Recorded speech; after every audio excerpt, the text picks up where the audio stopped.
I found out about the Moms program through a pamphlet that was hanging up at my daughter's daycare.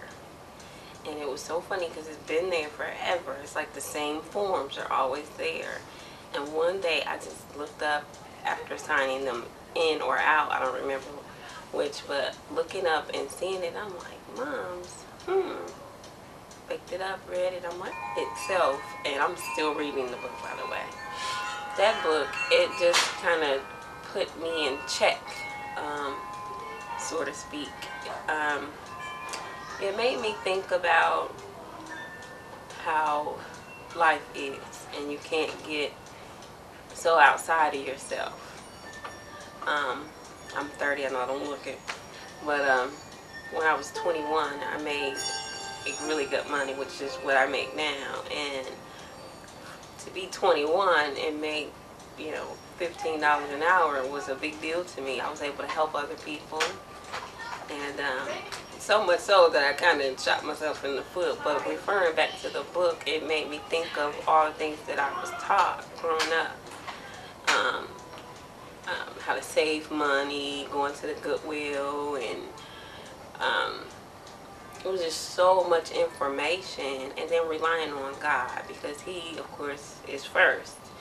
And it was just so important. I felt like a lot of my puzzle, I could complete my puzzle. It's like something was always missing, and the information I got from that book, it helped me kind of put the pieces back together. I don't know how I forgot.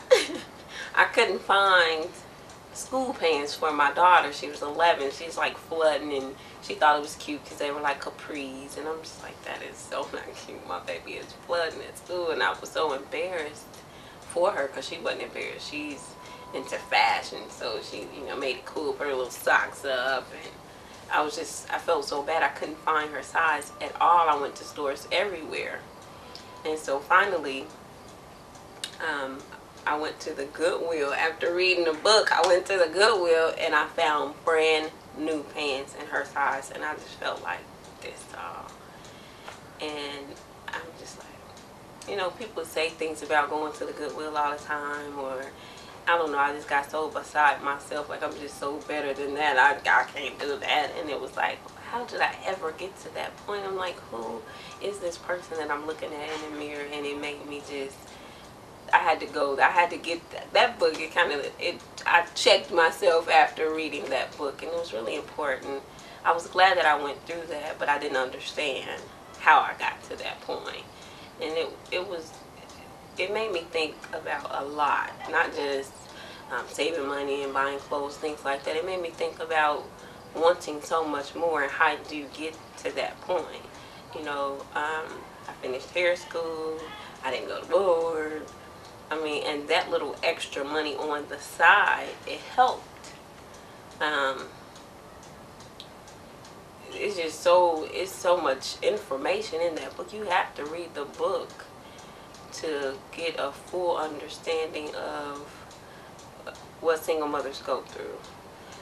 You hear stuff from people all the time, and you'll never get a correct answer about life. Some things you just have to go through. And I found a lot of the answers from not only my experiences, but why I handled them certain ways. Because I couldn't afford it, because I was a single parent, because I was struggling. And I guess I didn't face that. I didn't accept that. And I tried to always just be above that. Like, oh, no, I'm not. No, I'm not. Like a denial or something. But it kind of was like a self-realization for me after reading certain chapters in the book. And then I worked at a bank. I'm like, how do you forget that? It kind of referred to taxes and interest and what banks look for, and a lot of information that nobody's just going to tell you. You'll learn from hit or miss, or like experiences. And it was just like, how did I forget all of this? I knew all of this. And I don't know how I got beside myself, but I did. And so and then when I met her, meeting her was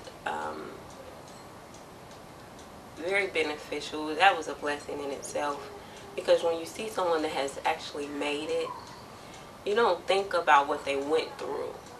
You don't think, oh, you know, she's this great, wonderful person. You think, oh, I'm in this alone. You know, nobody's ever gone through this but me, and it's so not like that. And it was such a blessing. And I loved meeting with her and praying together and stuff. That was very helpful for me. It's like I'm a real person, not some character off the stories or something. You know, it was a really good experience for me. Tamika, what's the biggest dream that you have for yourself? The biggest dream I have for myself is to know and understand myself. And to be honest with myself. I've never been able to be honest with myself because I wouldn't tell other people stuff. And in order to do that, I had to lie to myself.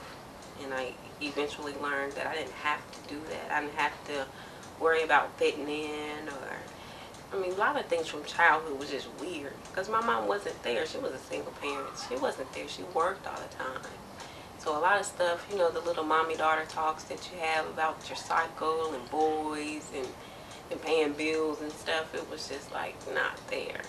And when she was younger, they didn't talk about sex and drugs and men and getting married. They didn't talk about that kind of stuff. It was just like, you just don't.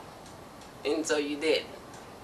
And then you call yourself meeting somebody, falling in love and stuff. You just have to learn from your experience. And then for me, I was embarrassed to always talk to people because I'm like, oh my God, all my friends have their moms or they have their moms in there that I'm not going to tell them, you know, about my experience. They're going to laugh at me or whatever.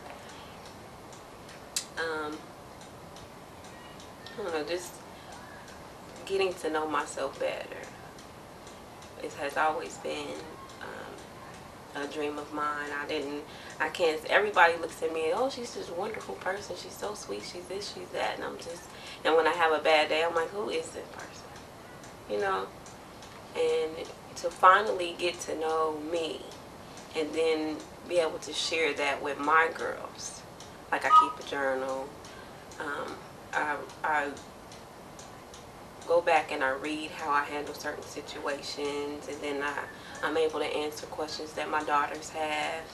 And I feel really good about it, but it was like I had to learn it on my own, and I was embarrassed. But after being part of the group, I felt like we had a little sisterhood, and so I felt like my dreams were coming true, just to be able to be who I am and accept it that way, and not having to live up to someone else's expectations because I thought I have to be perfect. I have to pay my bills on time. I have to do this. I have to help with this. And so that's I'm going to say my biggest dream, just period. And then as far as like to spin off of that, I love doing hair. Okay, I admit it. I love hair. Everything about hair has been, it's just like skin. It's like a silk shirt or something. I will bump curl, clip, trim, whatever. Hair is me.